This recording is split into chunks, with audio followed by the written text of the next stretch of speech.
सोमवार व्रत कथा। नमस्कार भाइयों बहनों, जय माँ गायत्री। आप सभी का मेरे YouTube चैनल शुभकर माही अष्टो में स्वागत है।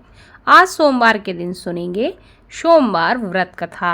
आप सभी से विनम्र निवेदन है, अगर आप मेरे चैनल पर पहली बार आए हैं तो प्लीज़ वीडियो को लाइक, चैनल को सब्सक्राइब और वीडियो को ज़्यादा से ज़्यादा शेयर अवश्य करें, ताकि आपके साथ साथ आपके अपने भी भगवान शिव की इस सोमवार व्रत कथा को सुन सकें और लाभ प्राप्त कर सकें।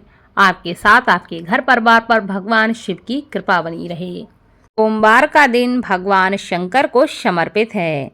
सोमवार के दिन भक्त भोलेनाथ को प्रसन्न करने के लिए विशेष पूजा अर्चना करते हैं। कुछ लोग आज के दिन व्रत भी रखते हैं ताकि भगवान शिव की विशेष कृपा उन्हें प्राप्त हो सके। बाबा भोलेनाथ के आशीर्वाद के लिए आप भी सोमवार का व्रत करें और सोमवार की कथा को अवश्य सुनें। भगवान शिव की कथा को सुनने से या सुनाने से भगवान शिव की विशेष कृपा प्राप्त होती है। प्राचीन कथा के अनुसार एक समय की बात है कि किसी नगर में एक साहूकार रहता था। उसके घर में धन की कोई कमी नहीं थी, लेकिन उसकी कोई संतान नहीं थी। इस कारण वह बहुत दुखी रहता था। पुत्र प्राप्ति के लिए वह प्रत्येक सोमवार का व्रत रखता था और पूरी श्रद्धा के साथ भगवान शिव के मंदिर जाकर भगवान शिव और माता गौरी की पूजा किया करता था। उसकी भक्ति को देखकर एक दिन माता पार्वती प्रसन्न हो गईं और भगवान शिव से उस साहूकार की मनोकामना को पूर्ण करने का आग्रह करने लगीं।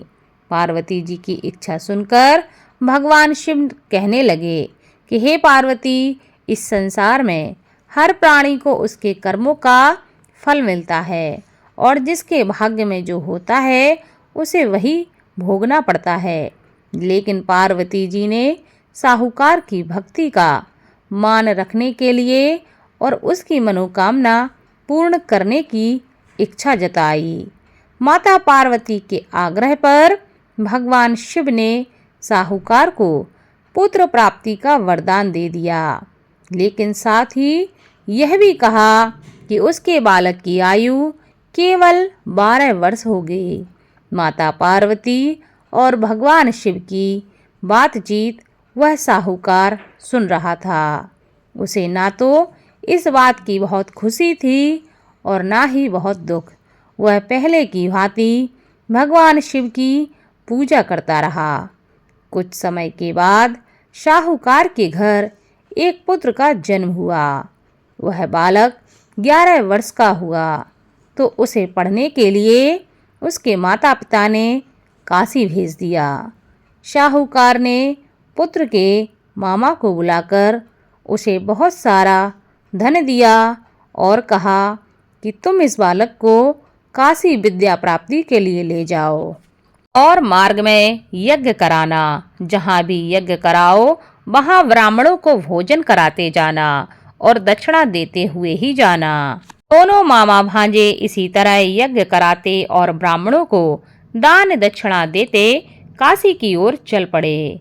रात में एक नगर पड़ा जहाँ नगर के राजा की कन्या का विवाह हो रहा था, लेकिन जिस राजकुमार से उसका विवाह होने वाला था वह एक आंख से काना था। राजकुमार के पिता ने अपने पुत्र के काना होने की बात को छुपाने के लिए एक चाल सोची। साहूकार के पुत्र को देखकर उसके मन में एक विचार आया।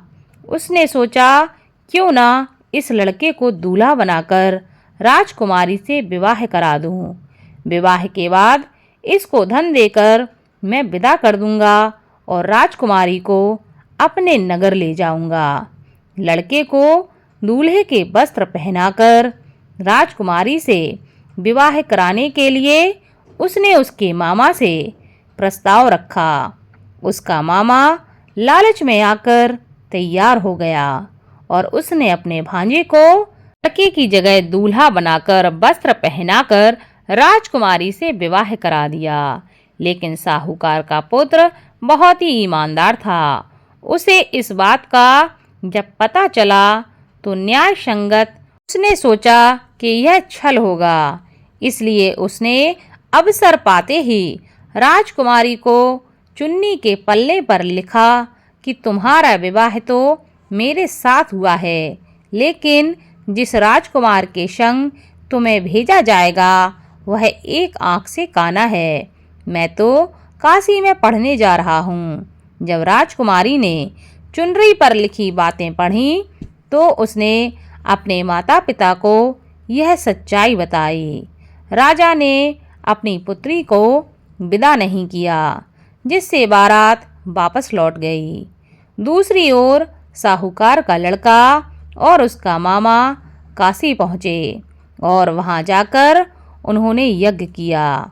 जिस दिन लड़के की आयु 12 साल की हुई, उसी दिन यज्ञ रखा गया।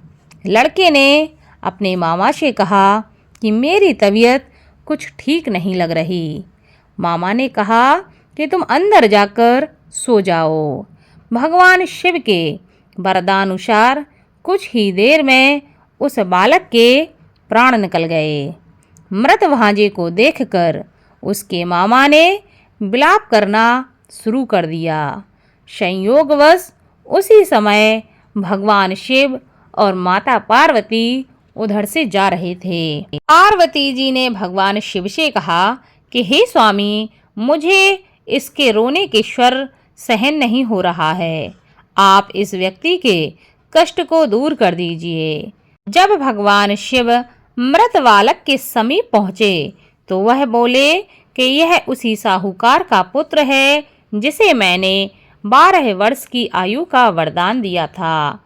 आज इसकी आयु पूरी हो चुकी है। लेकिन मातृभाव से विभोर माता पार्वती ने कहा कि हे महादेव, आप इस बालक को और आयु देने की कृपा करें, अन्यथा इसके वियोग में इसके माता पिता भी तड़प तड़प कर मर जाएंगे।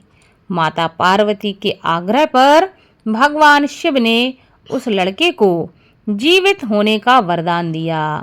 भगवान शिव की कृपा से वह लड़का जीवित हो गया। शिक्षा समाप्त करके लड़का मामा के साथ अपने नगर की ओर चल दिया। दोनों चलते हुए उसी नगर में पहुँचे जहाँ उसका विवाह उस कन्या से हुआ था। उस नगर में भी उन्होंने यज्ञ का आयोजन किया। उस लड़के के ससुर ने उसे पहचान लिया और उसे अपने महल में लेकर आ गए और उसकी बहुत खातिरदारी की और अपनी पुत्री को विदा किया। इधर साहूकार और उसकी पत्नी भूखे प्यासे रहकर बेटे की प्रतीक्षा कर रहे थे। उन्होंने प्रण ले लिया था कि यदि उन्हें अपने बेटे की मृत्यु का समाचार मिला तो वह भी अपने प्राण त्याग देंगे। परंतु अपने बेटे के जीवित होने का समाचार पाकर वह बेहद प्रसन्न हुए। उसी रात भगवान शिव ने व्यापारी के स्वप्न में आकर कहा, हे श्रेष्ठी, मैंने तुम्हारे पुत्र को जीवन दान दिया है। मैं तुम्हारे सोमवार के व्रत करने और व्रत कथा सुनने से प्रसन्न होकर तुम्हें यह वरदान देता हूँ कि तुम्हारे पुत्र की आयु लंबी होगी। इसी प्रकार जो भी अपने पुत्र की लंबी आयु के लिए या अपनी मनोकामना के लिए इसी प्रकार जो भी सोमवार का व्रत करेगा और कथा को सुनेगा या कथा को पढ़ेगा, उसके सभी दुख दूर होंगे और उसकी समस्त मनोकामनाएं पूरी होगी। उसके जीवन में किसी भी प्रकार का कष्ट संकट नहीं रहेगा। इस प्रकार भगवान शिव ने उस व्यापारी के दुख को दूर किया। वैसे ही सबके दुख को दूर करना। बोलो भगवान शिव की जय।